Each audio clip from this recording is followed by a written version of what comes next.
এটা কি করবে এখন? এটা চিয়া সিড। কি করবে, খাবে? খাবো। আচ্ছা তাহলে খাও। নমস্কার বন্ধুরা, তো সমস্ত বৃষ্টির মধ্যে কাজকর্ম সারা হয়ে গেছে, এখন এই চা খাচ্ছি।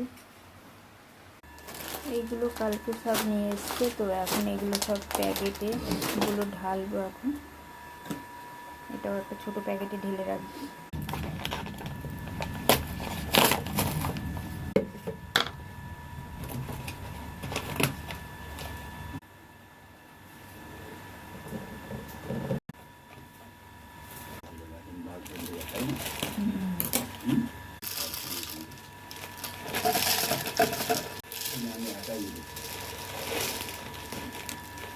সমস্তগুলো জায়গায় রাখা হলো। এগুলো এবার